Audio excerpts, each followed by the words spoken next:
चलो मित्रों वेलकम। लगभग चैप्टर 1 एनु थियरीनी दृष्टिए जो विचारीए तो आ छेल्लू लेक्चर गणाय। आमां मारे जे कांई तमने थियरी लखावानी हती, जे कांई व्याख्याओ करवानी हती, जे कांई समजूती हती, जे कांई एक्जाम्पल करवाना हता, ई बधी ज वस्तु अहींया बधी ज पूरी थई जाय छे। आज આપણે છેલ્લો એક દાખલો હજી કરવાનો છે। આપણે છેલ્લા લેક્ચરમાં કૂટ પ્રશ્ન કરીએ છીએ। કૂટ પ્રશ્નમાં તમે ત્રણ દાખલાવાળો આપણે ત્રણ ગણવાળો આપણે કૂટ પ્રશ્ન કર્યો। જે આપણે પ્રોબ્લેમ 1 સોલ્વ કર્યો એમાં ત્રણ સેટ હતા। હવે મારે તમને હજી એક એવો માસ્ટર સમ કરાવવો છે કે જેમાં બે ગણ હોય, બે સેટ હોય। બે સેટ વાળો તમે એક આ માસ્ટર સમ કરી નાખો એટલે એની અંદર તમને જે કંઈ પૂછી શકાતું હોય એ બધી જ વસ્તુ આની અંદર કવર થઈ જશે। બરાબર, તો આપણે શરૂ કરીએ। તો મિત્રો તમે જુઓ, સૌથી પહેલા સમ જોઈ લ્યો। n ઓફ u આપેલો છે 100, n ઓફ a આપેલો છે 60, n ઓફ b આપેલો છે 50, n ઓફ a છેદ b આપ્યું છે 20, n of a intersection b। અને તમારે આ બધી જ વસ્તુ શોધવાની છે। મેં આ એક જ સમ ની અંદર 13 સમ લઈ લીધા છે। તમને જ્યારે સમ પૂછે ત્યારે આમાંથી કટકા પૂછે, પણ મેં તમને એક જ સમમાં આપણે બધી વસ્તુ લઈ લઈએ છીએ। હવે આ સમ કરતા પહેલા તમે ઓલા મેં જે 6 સૂત્રો લખાવ્યા છે એ 6 સૂત્ર જરાક બરાબર પહેલા ધ્યાનથી જોઈ લેજો। આ 6 સૂત્ર ધ્યાનથી જોઈ લેજો, કારણ કે એને આધારે જ આ આખું લેક્ચર છે। બરાબર, તો હવે આપણે ધીમે ધીમે સ્ટાર્ટ કરીએ। હવે આ બધું શોધતા પહેલા આપણે એક કામ કરીએ કે પહેલા આપણે આની વેન આકૃતિ દોરીએ। જો તમે આની વેન આકૃતિ દોરશો તો એની વેન આકૃતિ કંઈક આમ આવશે। જો આમ,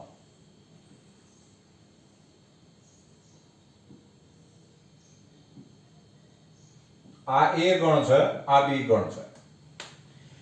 તમે જો વેન આકૃતિ દોરો તો સૌથી પહેલા આ ભાગનો વિચાર કરાય। આને કહેવાય a છેદ b, a ઇન્ટરસેક્શન b।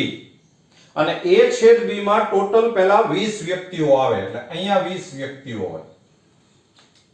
પછી a ગણ છે એમાં ટોટલ 60 છે, એટલે આ a માં ટોટલ 60 જણા હોવા જોઈએ। એમાંથી આ 20 આવી ગયા એટલે 40 અહીંયા હોય। પછી b ગણમાં ટોટલ 50 હોવા જોઈએ, એમાં 20 આવી ગયા એટલે 30 અહીંયા હોય। અને પછી તમે જો આ બધાનો ટોટલ કરશો તો આ 90 થાય છે, 90। ટોટલ u ની અંદર 100 છે, એટલે 10 વ્યક્તિઓ છે એ આ બહાર આવશે। તમે જો વેન ડાયાગ્રામ, વેન આકૃતિ બરાબર સમજાવો તો આ બધા જ પ્રશ્નોના જવાબ તમે ઝડપથી આપી શકો। પણ આપણે રીત કરવી છે। રીત કરવી છે એટલે આપણે જરા કેલ્ક્યુલેશન બધા બતાવવા પડશે। આ જે છે ઈ a b કહેવાય, ફક્ત a કહેવાય। આ b a કહેવાય, ફક્ત b કહેવાય। આ a યોગ b નો પ્રાઇમ, a યુનિયન b નો પ્રાઇમ કહેવાય। આ બધાના આન્સર જ છે સીધા, પણ આપણે ફોર્મ્યુલાથી આપણે આન્સર મેળવવા છે। ચાલો, સૌથી પહેલો સમ જે છે ઈ n of a union b। તો આપણી પાસે ડાયરેક્ટ ફોર્મ્યુલા છે n of a plus n of b minus n of a છેદ b। તો n ઓફ a એટલે તમને 60 આપ્યા છે, n ઓફ b એટલે 50 માઈનસ a છેદ b એટલે 20, એટલે આ આન્સર આવશે 110 માંથી 20 જાય એટલે 90। તમને વેન આકૃતિ ઉપરથી ખબર પડી જાય। જો આ a યોગ b કહેવાય તો આમાં ટોટલ 90 જણા છે, તમે જોઈ લો 90 મેમ્બર્સ છે। તો આ આપણે n ઓફ a યોગ b શોધી નાખ્યું કહેવાય। બરાબર, જોતા જજો। ચાલો, પછી નંબર 2 તમને પૂછ્યું છે n ઓફ a યોગ b નો prime, n of a union b નો પ્રાઇમ। તો a યુનિયન b નો પ્રાઇમ પૂછે તો આપણી પાસે ફોર્મ્યુલા છે કે n of u minus n of a યોગ b, a યુનિયન b। કોઈ પણ નો પ્રાઇમ એટલે u માંથી બાદ કરાય। તો n ઓફ u એટલે 100 a योग b આપણે અહીંયા શોધ્યું છે 90, એટલે તમારો આન્સર આવ્યો 10. આ તમારો આન્સર છે. બરાબર જોતા જજો. ફોર્મ્યુલા આવડશે એટલે સમ છે એ બહુ ઈઝી છે. ચાલો પછી તમને નંબર 3 પૂછ્યું છે n of a prime. તો n of a prime એટલે n of u minus n of a. તો n of u એટલે 100 minus n of a એટલે 60, એટલે આન્સર આવશે 40. પછી નંબર 4 તમને પૂછ્યું છે n of b prime. તો એ થાય n of u minus n of b. તો n of u એટલે 100 minus n of b એટલે 50, એટલે આન્સર આવે 50.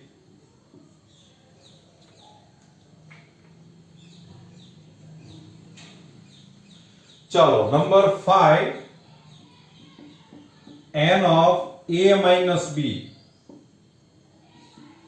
તો n of a minus b નું મેં તમને ફોર્મ્યુલા આપ્યું છે n of a minus n of a intersection b.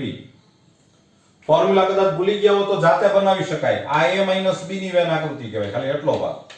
તો આખો a એમાંથી આ a છેદ b કાઢ નાખો એટલે આ ભાગ આવી જાય.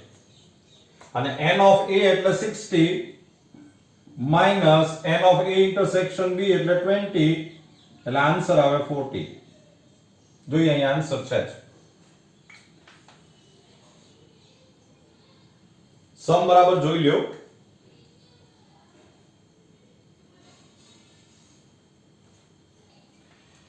ચાલો નંબર 6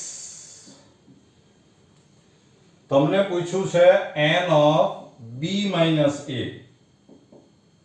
તો ફોર્મ્યુલા યાદ કરો n of b minus n of a છેદ b, a intersection b. ખાલી વેલ્યુઝ મૂકવાની છે એટલે આ થશે 50 minus 20, એટલે આન્સર આવે 30. જો આ ભાગ છે b minus a કહેવાય. મિત્રો આકૃતિ ફક્ત સમજવા માટે તમારે આ જ નંબરનો યુઝ કરવાનો, એ જરા ધ્યાનમાં રાખજો. ચાલો નંબર 7 તમને પૂછ્યું છે n of a delta b. હવે મિત્રો તમને ખબર છે કે a delta b માં મેં તમને 3 ફોર્મ્યુલા લખાવ્યા છે. કયું ફોર્મ્યુલા યુઝ કરવું જોઈએ ઈ તમને આ જે આપેલું છે એની પરથી નક્કી કરવાનું. આપણે આ જ ટર્મનો યુઝ કરવાનો છે. તો મેં તમને એક આવું ફોર્મ્યુલા આપ્યું છે કે n of a plus n of b minus 2n of a intersection b, a છેદ b.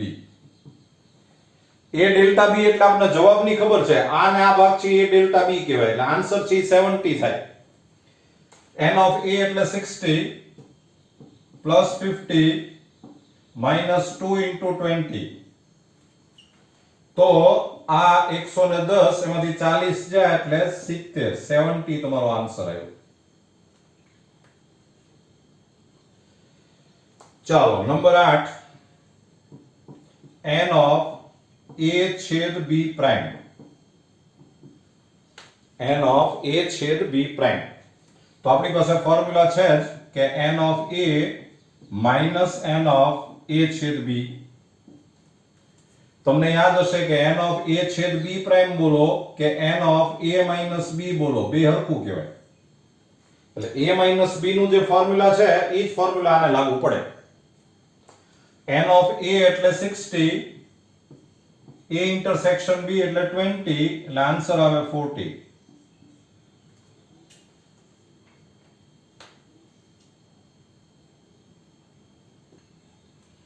ચલો મિત્રો નવમો સમ 9. તો એમાં આપ્યું છે n of a prime છેદ b. તો ફોર્મ્યુલા થાય n of b minus n of a છેદ b. તમને યાદ હશે કે a prime છેદ b બોલો કે n of b minus a બોલો, આ બે સરખું કહેવાય. તો n of b એટલે 50 minus 20, એટલે આન્સર આવે 30. આ a પ્રાઇમ છેદ b કહેવાય, b માઇનસ a. ચલો number 10, number 10, n of a prime intersection b prime, a prime છેદ b પ્રાઇમ. હવે મિત્રો એક એવું યાદ રાખો કે મેં તમને જે 6 ફોર્મ્યુલા લખાવ્યા છે એમાંથી જો કોઈ ફોર્મ્યુલા ન આવતું હોય, જેમ કે આવું કોઈ ફોર્મ્યુલા મેં લગાવ્યું નથી, આપ્યું જ નથી તમને, તો આનું ફોર્મ્યુલા બનાવવા માટે જો તમને અહીંયા વધારે કંઈક પ્રાઇમ આપે, જે મેં તમને ફોર્મ્યુલામાં ક્યાંય આપ્યું નથી, ઈ ટાઈપનું જો ટર્મ આવે તો સૌથી પહેલા ડ મોર્ગનનો રૂલ લગાવજો. ડ મોર્ગનનો રૂલ શું છે કે n ઓફ, તમારે જો આમ 12 પ્રાઇમ કરવો હોય, જો બરાબર રૂલ સમજજો, 12 પ્રાઇમ કરવો હોય તો અંદર પ્રાઇમ હોય તો કાઢી નાખવાનો, ન હોય તો કરી નાખવાનો, યોગ હોય તો છેદ કરવાનું, છેદ હોય તો યોગ કરવાનો.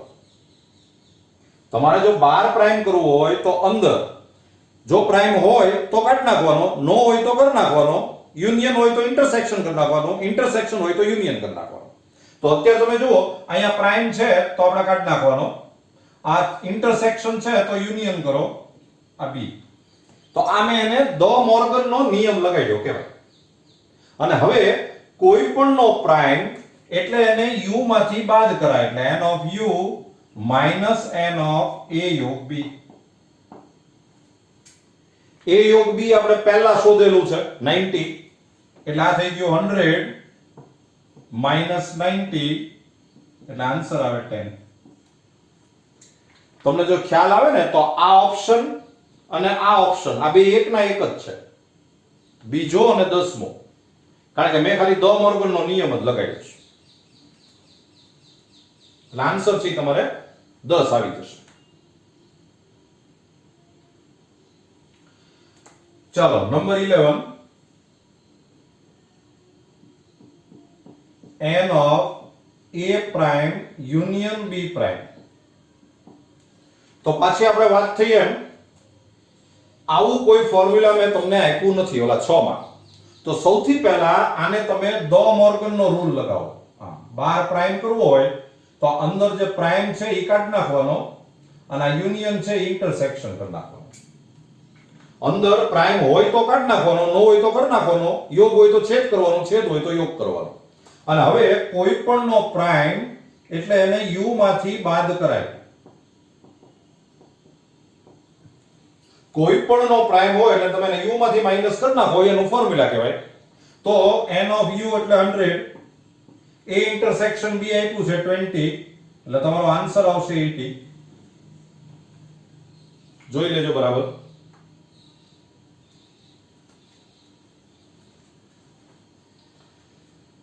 ચાલો number 12, n of a union b prime, આમ પૂછ્યું છે. હવે આવું પણ મેં કોઈ ફોર્મ્યુલા તમને આપ્યું નથી, તો તમે શું કરો કે સૌથી પહેલા આને ડ મોર્ગનનો રૂલ લગાવો. આ 12 પ્રાઇમ કરવું હોય તો અંદર પ્રાઇમ નથી તો કરી નાખવાનું, આ યોગ છે તો છેદ કરવાનું, અહીંયા પ્રાઇમ છે તો કાઢી નાખવાનું. એટલે આ આપણે ડ મોર્ગનનો નિયમ લગાવ્યો. હવે કોઈ પણનો પ્રાઇમ એટલે એને u માંથી માઈનસ કરવાનું, n of u minus n of a prime છેદ b. આનો પ્રાઇમ છે એટલે u માંથી આ વસ્તુ માઈનસ કરી નાખો, એટલે એનું ફોર્મ્યુલા બીનું કહેવાય. આપણે તો શું કરવાનું છે કે અહીંયા એવું સાદુરૂપ આવવાનું, એવું સિમ્પ્લિફિકેશન આપવાનું કે આ બધા ટર્મનો યુઝ થવો જોઈએ. તો હજી આને જો થોડુંક સાદુરૂપ આપો તો આમ થાય કે n of u minus, હવે આ તમને ખબર છે કે આપણી પાસે ફોર્મ્યુલા છે કે n of b minus n of a છેદ b. આ તો ફોર્મ્યુલા છે જ. અને હવે તમે બધાની વેલ્યુ મૂકી દો એટલે આ 100 થાય, minus n of b એટલે 50 minus 20, એટલે આ થઈ ગયું 100 minus 30, આન્સર આવે 70. જોઈ લો સમ બરાબર.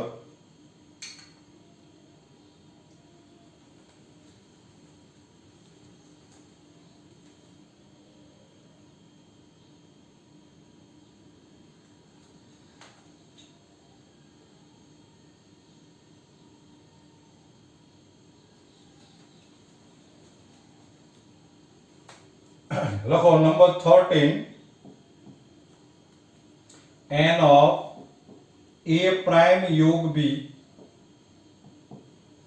મિત્રો 12 ની જેવું જ છે. પહેલા તમારી જાતે કરી નાખજો, વિડિયો પોઝ કરી નાખજો અને પછી પાછા વિડિયો જોજો એટલે સોલ્યુશન મળી જાય. આને આપણે આમ કરીએ કે n of a છેદ b પ્રાઇમ નો પ્રાઇમ. દ મોર્ગન નો રૂલ લગાવો એટલે આ પ્રાઇમ છે એ કાઢી નાખ્યું, નો હોય ત્યાં કરી નાખ્યું, આ યોગ છે એ છેદ કર્યું. અને કોઈ પણ નો પ્રાઇમ એટલે n of u minus n of a છેદ b પ્રાઇમ. u માંથી માઈનસ કરવાનું. હજી આગળ સાદું રૂપ આપો તો n of u minus આપણી પાસે ફોર્મ્યુલા છે n of a minus n of a છેદ b. તો n of u એટલે 100, n of a એટલે 60, a છેદ b એટલે 20, એટલે આ થઈ ગયો 100 minus 40 એટલે આન્સર આવે 60.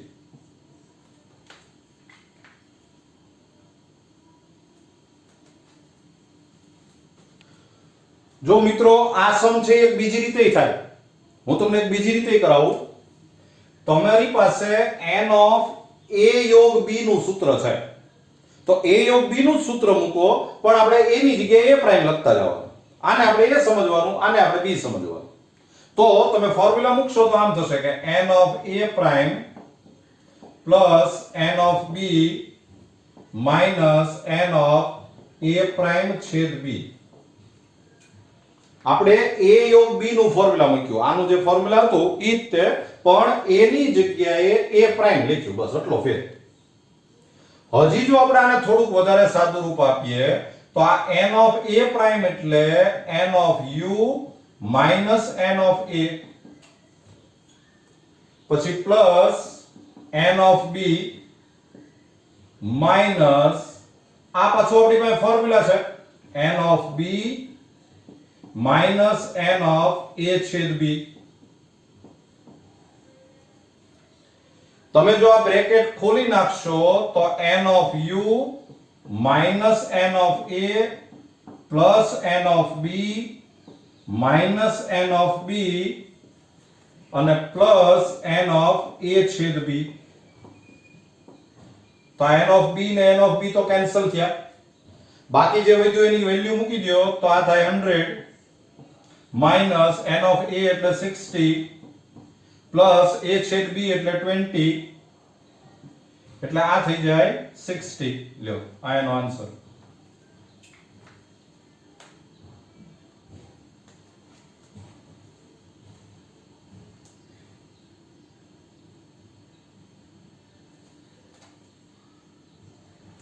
તો મિત્રો આપણે એક બે ગણ વાળો એક માસ્ટર સમ કરી નાખ્યો. હવે આપણે જેટલા બે ગણ વાળા કોઈ પણ પ્રશ્નો આવશે તો એ આનો જ કોઈક ભાગ હશે, તમને એ બધા પ્રશ્નો આવડે. તો અહીંયા ખરેખર ચેપ્ટર પૂરું થાય છે. તમારે હવે ટેક્સ્ટ બુકના બધી જ એક્સરસાઇઝ કરવાની છે અને એમાં જે ડિફિકલ્ટી આવી શકે એવા જે સમ છે એ મારે તમને કરાવવા પડશે. બાકી તમારું પહેલું ચેપ્ટર અહીંયા પૂરું થાય છે. Wish you all the best.